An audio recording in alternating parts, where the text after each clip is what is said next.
உலக தமிழர்கள் அனைவருக்கும் வணக்கம். ஆயுர்வேத மெடிசன் அஷ்டசூர்ணம், இது வந்து கோட்டைக்கல் மெடிசன். இதனுடைய பயன்கள் நம்ம பார்த்துடலாம். 90 ரூபீஸ். செரிமான பிரச்சனைகளுக்கு ஒரு நல்ல மருந்தாக பயன்படுகிறது. இது வந்து எவ்வாறு இந்த மருந்து தயாரிக்கிறாங்க, எப்படிலாம் நம்ம பயன்படுத்தலாம் அப்படிங்கிறத பார்த்துடலாம். முன்காலங்களில் பாரம்பரியமாக நம்ம தமிழர்கள் வந்து இதை வீட்டில் ரெடி பண்ணி வச்சுட்டு இதை நிறையா பயன்படுத்தியிருக்காங்க. இப்போ வழக்கத்தில் இது இல்லை, மறைஞ்சிருச்சு. இது தயாரிக்கக்கூடிய தேவையான பொருட்கள் பார்த்திங்கன்னா, சுக்கு, மிளகு, திப்பிலி, ஓமம், இந்துப்பு, சீரகம், கருஞ்சீரகம், பெருங்காயம். பெருங்காயத்தை வந்து பால் பெருங்காயத்தை வாங்கிட்டு வந்து தனியாக பொரித்து இதை வந்து நம்ம எடுத்து பயன்படுத்திக்கணும். 1 கிராம்லேருந்து 3 கிராம் வரைக்கும் 2லேருந்து 3 வேளை நம்ம பயன்படுத்தலாம். சாப்பிட்றப்ப சாப்பாட்டில் ஃபஸ்ட்டு சாப்பிட்றதுல இது ஒரு 2 கிராம் உள்ள சாப்பாட்டில் பிணைஞ்சு முதல் சாப்பாடாக வந்து சாப்பிட்றணும். அப்படி சாப்பிட்டோம் அப்படின்னா செரியாமை, அஜீரணம், பசியின்மை, அக்னி மந்தம், ருசியின்மை, வயிற்று வலி, வயிற்றில் உள்ள புண்கள், கேஸ் ட்ரபிள்னால் வரக்கூடிய புண்கள், வயிற்றுப்போக்குடன் அதிகமாக வயிற்றால் போயிட்டுருக்கு அப்படின்னா அது கூட சேர்ந்து வலி, ஜீரணமாகாமல் அடிக்கடி எதுக்களிக்கிறது, ஏப்பம் வர்றது, சாப்பிட்டதுக்கப்புறம் கேஸ் வந்து அதிகமாக பிரிஞ்சுக்கிட்டே இருக்குது, இந்த மாதிரி பிரச்சனைலாம் தீர்க்கக்கூடிய ஒரு அற்புதமான மருந்தாக பயன்படுது. இது எப்படியெல்லாம் பயன்படுத்தலாம் அப்படின்னா, சாப்பிட்டதுக்கப்புறம் வெந்நீரில் 1 ஸ்பூன் சாப்பிட்லாம். இது கூட சேர்ந்து ஜீரக வில்வாதி லேகின்னு ஒரு லேகி இருக்குது. அந்த லேகியை வாங்கி சாப்பிட்டோம் அப்படின்னா, கிராணின்னு சொல்லக்கூடிய, அதாவது கிராணி அப்படின்னா திடீர்னு பார்த்திங்கன்னா பஸ்லேயோ இல்லை நம்ம எங்கே பயணங்கள்லையோ திடீர்னு பார்த்தா பாத்ரூம் போயே ஆகணும் அப்படின்ற மாதிரி ஒரு சுச்சுவேஷன் ஏற்படும். கண்ட்ரோல் இல்லாமல் மோஷன் போகிறது தான் கிராணின்னு பேர். அந்த கிராணி நோயை குணமாக்கக்கூடிய ஒரு அற்புத குணம் அந்த சூர்ணத்துக்கு உண்டு. இந்த சூர்ணமும் ஜீரக வில்வாதி லேகின்னு ஒரு லேகி இருக்குது. அந்த லேகியத்தையும் வாங்கி 2ஐயும் நம்ம பயன்படுத்தணும் அப்படின்னா ஒரு நல்ல ஒரு பயன்களை பார்க்கலாம்.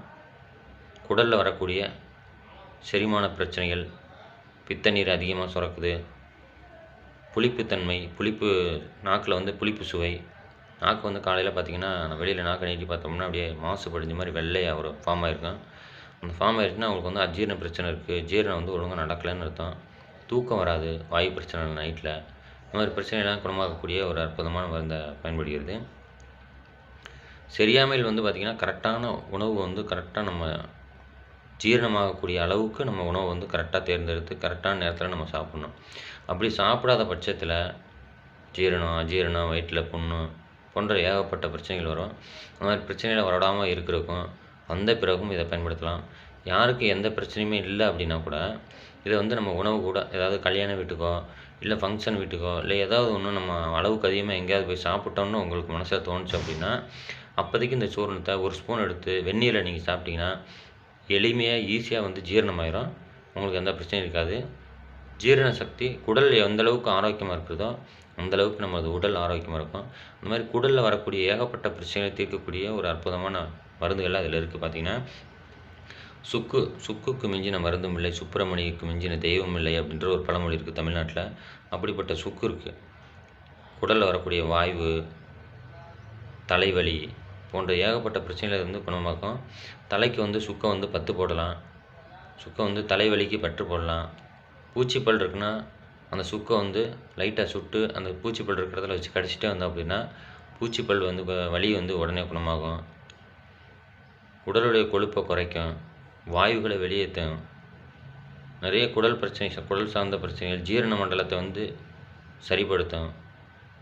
சுக்கு 100 கிராம் அப்படின்னா ஒரு 4 லிட்டர் தண்ணியை ஊற்றி அதுக்குள்ளே போட்டு நல்லா காய்ச்சி வடித்து வச்சுக்கிட்டு ஏதோ ஒரு டம்ளரை நம்ம குடிச்சிட்டு வந்தோம் அப்படின்னா வாய்வு, ஜீரணம், அஜீரணம் போன்ற ஏகப்பட்ட பிரச்சனைகளை வந்து குணமாக்கும்.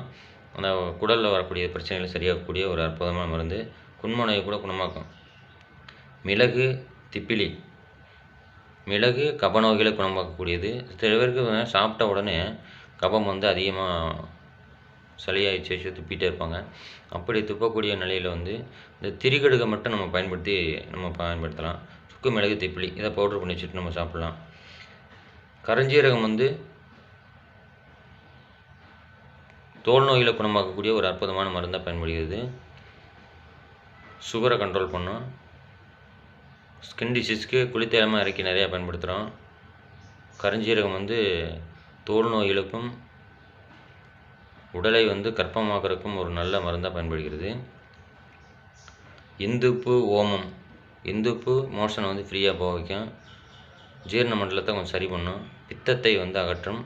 பித்தத்தை வந்து பேதியாக்கும். அதாவது பித்தம் ரொம்ப தேக்கமாக இருந்துச்சுன்னா இந்துப்பு வந்து பித்த தேக்கத்தை சரி செய்யக்கூடிய மருந்தாக பயன்படுகிறது. ஓமம் ஜீரணத்தை சரி பண்ணும். ஜீரண மண்டலத்தை சரி பண்ணும். வாயுவை சரி பண்ணும். மூல நோய்களை குணமாக்கக்கூடிய அற்புதமான மருந்து. பெருங்காயம் பார்த்திங்கன்னா வாயு பிரச்சனைகள், அஜீரணம், பசியின்மை, வாயுவினுடைய தேக்கத்தை வந்து வாயுவை கலைத்து வெளியேற்றும் ஒரு நல்ல மருந்தாக பயன்படுகிறது. இந்த வீடியோ பிடிச்சிருந்தா லைக் பண்ணுங்கள், ஷேர் பண்ணுங்கள், சப்ஸ்கிரைப் பண்ணுங்கள். நன்றி, வணக்கம்.